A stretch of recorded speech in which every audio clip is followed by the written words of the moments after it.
இன்றைக்கி நம்ம வீட்டில் தோட்டத்தில் மட்டன் பிரியாணி செய்ய போகிறோம். அதுக்கான இன்க்ரீடியன்ட்ஸ் இது எல்லாமே, என்னென்ன இன்க்ரீடியன்ட்ஸ் என்ன அளவு அப்படின்றத நான் டிஸ்கிரிப்ஷன் பாக்ஸில் உங்களுக்கு போடுறேன். கடாய் வச்சு எண்ணெய் ஊற்றியாச்சு, மசாலா ஐட்டம் எல்லாமே போடுறோம். அதுக்கப்புறம் வெங்காயம் போட்டிருக்கோம், அதில் பட்டை, கிராம்பு, லவங்கம், ஏலக்காய் எல்லாமே போட்டிருக்கு. இது 3 kg பிரியாணி, மட்டன் பிரியாணி செய்கிறோம் நம்ம. அதுக்கு நம்ம 2 kg ஆனியன் போட்டிருக்கோம். நல்லா கோல்டன் ப்ரௌன் வர வரைக்கும் அதை நல்லா வதக்கியாச்சு. இப்போ பூண்டு பேஸ்ட் மட்டும் ஆட் பண்ணுறோம்.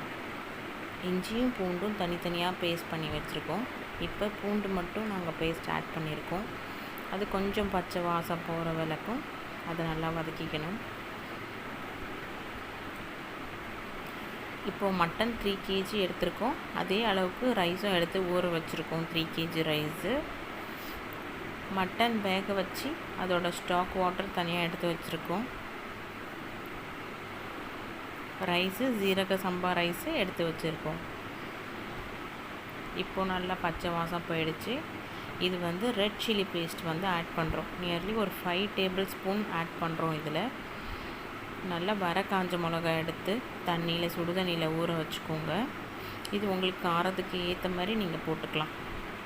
அது நல்லா வதங்கி எண்ணெய் பிரிஞ்சிருச்சு. இப்போ உப்பு ஆட் பண்ணிக்கிறோம். கல் உப்பு ஆட் பண்ணியிருக்கோம்.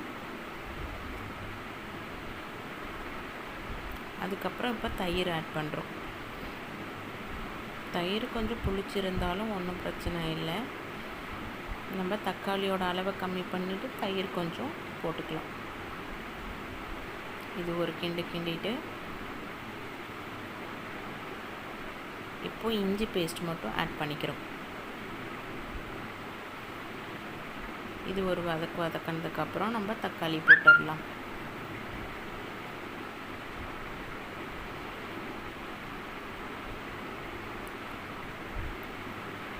இப்போ நம்ம தக்காளியும் இது கூட ஆட் பண்ணிக்கலாம். இது எல்லாமே கொஞ்சம் ஓரளவுக்கு வதங்கட்டும். அதுக்கப்புறம் நல்லா வதங்கிடுச்சு. நம்ம புதினா, கொத்தமல்லி தழையும் போட்டுக்கலாம்.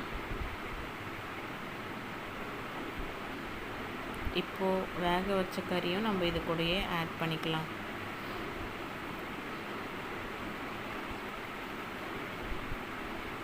வெறும் கறி மட்டும்தான் நாங்கள் வேக வச்சு வச்சுருக்கோம்.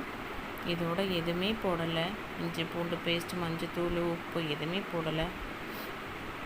மட்டன் ஸ்டாக் வாட்டர் எடுத்து நாங்கள் அதில் ஆட் பண்ணியிருக்கோம். நாங்கள் ஜீரக சம்பா அரிசின்றதுனால 1க்கு 1.5 தண்ணி ஊற்றிருக்கோம். உங்களோட அரிசி எப்படி இருக்கோ அதுக்கேற்ற மாதிரி நீங்கள் ஊற்றிக்கோங்க. நல்லா கொதிச்சிருச்சு. இப்போது ரைஸை போட்டுடலாம். நாங்கள் தம் போட்டு வைக்கலான் இருக்கோம். அரிசியை போட்டுட்டு நல்லா கிளறிட்டு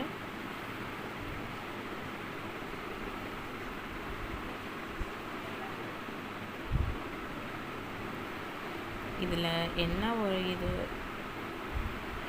நெய் மட்டும் நாங்கள் இதில் யூஸ் பண்ணவே இல்லை. எண்ணெய் மட்டும்தான் ஊற்றிருக்கோம். 3/4 லிட்டர் எண்ணெய் ஊற்றிருக்கோம். நாங்கள் மல்லாட்டை எண்ணெய் தான், செக்கில் ஆடின எண்ணெய் தான் யூஸ் பண்ணுவோம். மல்லாட்டை எண்ணெய் மட்டும்தான் இதில் ஊற்றிருக்கோம். 3/4 கிலோ கிட்ட மல்லாட்டை எண்ணெய் ஊற்றிருக்கோம். வேறு நெய் எதுவுமே போடலை.